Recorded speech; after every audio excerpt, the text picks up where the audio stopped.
Hey folks, I just picked up this Blackstone 2-burner griddle. This thing is awesome. So I'm going to show you in this video how I seasoned it to get it ready to do some really good cooking, show you how I cook on there, and show you how I clean it up. So stick around and we'll get started. I want to use this griddle both at the house and be able to take it with us when we go camping. So I chose the Adventure Ready model that has the folding legs because it's more portable. I picked this one up at Walmart for about 200 bucks. I think you can get it quite a bit cheaper when it's on sale, so keep an eye on their website.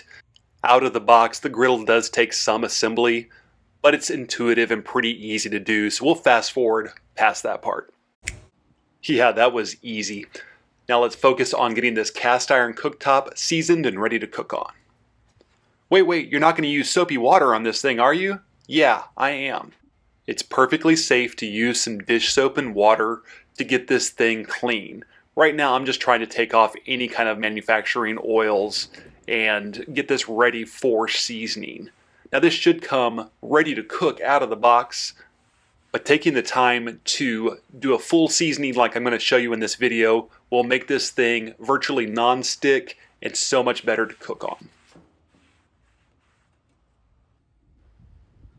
Now that the cooktop is clean, we can finally start our griddle. With the propane connected, give it a start and set it to high on both burners. We're going to want this thing nice and hot to do our seasoning. As the surface of the griddle heats up, you'll notice it's starting to darken. The oils from the initial seasoning from the factory are bonding now to the griddle. You're going to want them to darken, you're going to want them to start smoking, and then you'll want it to stop smoking. And once it stops smoking, then you can start your seasoning. And after about 10 minutes, this is what it's going to look like. I like to use avocado oil to season cast iron because it has a high smoke point. Plus I usually have it around the house for cooking. So now that everything's nice and hot, I'm going to drizzle some of the avocado oil directly onto the griddle. The key with doing this seasoning is to get nice thin layers. So I'm not putting a ton on here.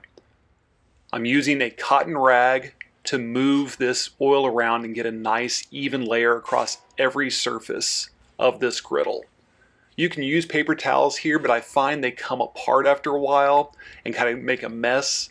With this cotton rag, I can use this throughout this whole seasoning process. It'll retain the oil that's on there, and so I have to use less each time I do it.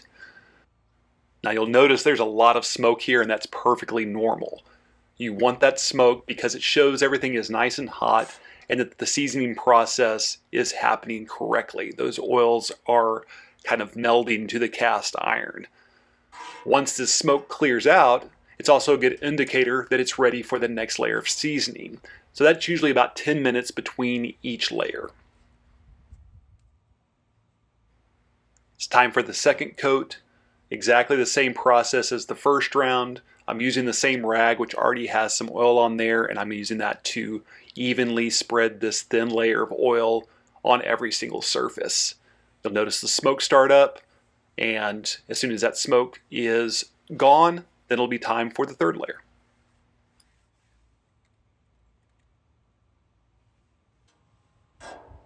With each coat of oil, you'll notice the surface of the griddle getting darker and darker. This is exactly what you want it to look like.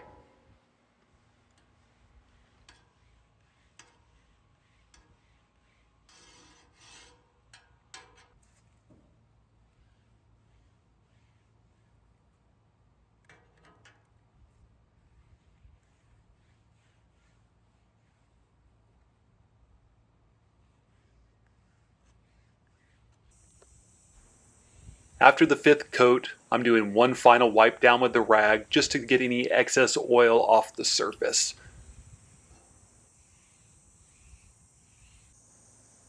And here it is, a nice seasoned non-stick surface on this griddle. It's ready to cook. I'm going to shut the lid and let it cool down, and then we'll cook on it.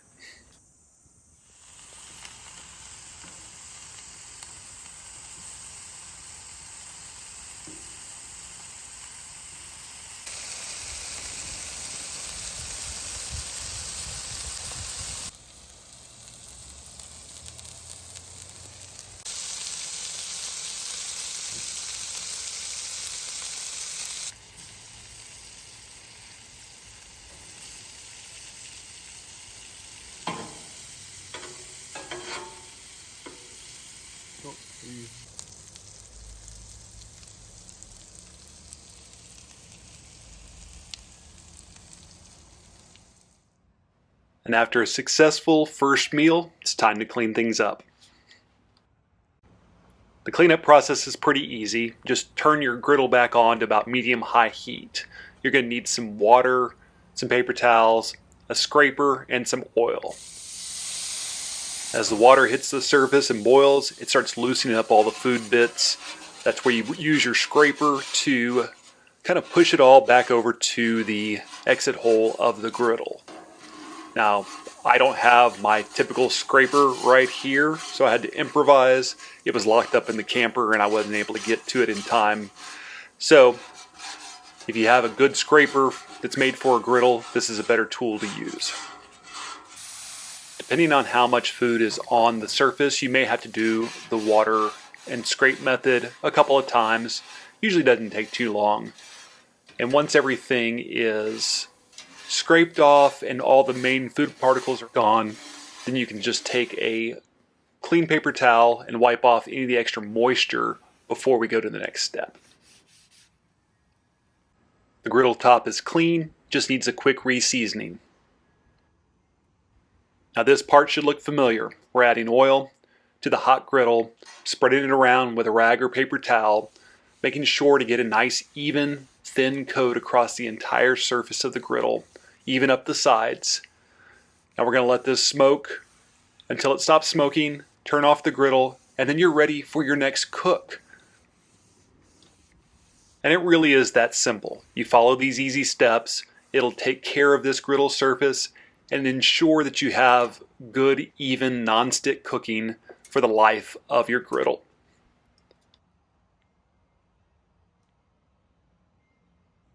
Oh yeah, and don't forget to clean out your grease trap after every cook. Don't want to forget that and have that get nasty. And there we have it.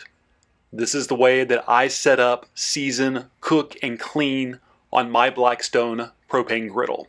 I hope you found this helpful. If you did, go ahead and give me a thumbs up. If you'd like to see more videos like this, please subscribe to the channel. If you do subscribe, hit that notification button so you know when I post more videos. Appreciate each and every one of you following along. Y'all get out there and live the good life. Thanks a lot.